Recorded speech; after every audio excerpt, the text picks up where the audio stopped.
अस्सलाम वालेकुम व्यूअर्स, अल्लाह के नाम से जो बहुत ही मेहरबान हायत रहने वाला है। मैं हूं आपकी शेफ़ किरण और उम्मीद करती हूँ सब खैरियत से होंगे। तो आज मैं लाई हूँ आपके लिए रमज़ान स्पेशल बहुत ही मज़ेदार सी वीपी विप फ्रूट सैलेड की रेसिपी। तो चलिए बनाना स्टार्ट करते हैं। तो यहाँ पर मैंने ले लिए 200 ml क्रीम, विप क्रीम यहाँ पर मैं यूज़ कर रही हूँ। तरीके से इसको डाल देंगे। यहाँ पर मेरी जो क्रीम है वो मीठी है, इसलिए मैं इसमें शुगर ऐड नहीं कर रही। आपकी क्रीम अगर मीठी नहीं है तो आप उसमें शुगर ऐड कर सकते हैं।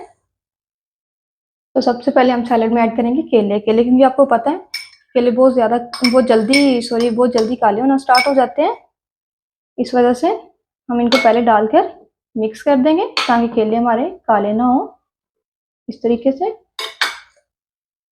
अब हम इसमें डाल देंगे सेब। यहाँ पर मैंने 2 सेब लेकर उनको बारीक काट लिया था और केले यहाँ पर मैंने 4 इस्तेमाल किए थे। साथ ही यहाँ पर मेरे पास एक प्याली अंगूर है, वो डाल देंगे और इनको कर लेंगे हम मिक्स इस तरीके से ताकि हमारे जो फ्रूट है वो ब्लैक ना हो, फ्रेश ही रहे। तो यहाँ पर मैंने एप्पल को छिलके समेत काटा था। अगर आपको छिलका पसंद नहीं है तो आप उसको रिमूव भी कर सकते हैं, और अगर आपको इन फ्रूट के अलावा कोई और फ्रूट पसंद है तो वो आप वो भी इसमें ऐड कर सकते हैं। चलिए जी, हो गया मिक्स। अब हम बाकी की चीज़ें भी इसमें ऐड कर देंगे। अब हम इसमें डाल देंगे 1 प्याली सफ़ेद चने बॉयल है ये।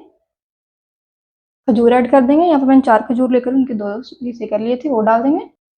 सारी चीज़ों को एक दफ़ा दोबारा से कर देंगे मिक्स इस तरीके से।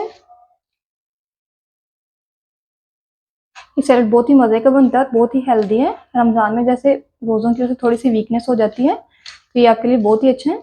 आप लोग ज़रूर ट्राई किया करें और मुझे कमेंट्स करके ज़रूर बताया करें कि आपको मेरी रेसिपी कैसी लगी। तो चलिए जी, अब हम इसमें डाल देंगे बारीक कटे हुए बादाम। इनको मैंने बहुत ज़्यादा बारीक भी चॉप नहीं किया, लेकिन फिर भी ये थोड़े, ये देखिए, एक बादाम की मैंने 4 से 5 हिस्से कर लिए हैं, वो डाल देंगे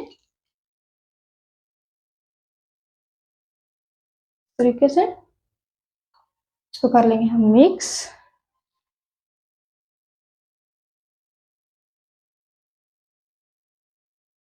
चलिए, जब हम सैलेड को आधे घंटे के लिए फ्रिज में रख कर इसको ठंडा कर लेंगे और फिर इसकी गार्निश करेंगे। सैलेड को रखे आधा घंटा हो गया है, सैलेड हमारा जो ठंडा हो गया है। अब हम इसकी गार्निश कर लेंगे। गार्निश आपने इसकी स्ट्रॉबेरी से करनी है। स्ट्रॉबेरी अगर हम इस पर स्टार्ट पे डाल दें तो सारे सैलेड का कलर ख़राब हो जाता, इसलिए आप इसको ठंडा करके फिर डालें। तो देखिए, मज़ेदार सा सैलेड है जो हमारा तैयार है।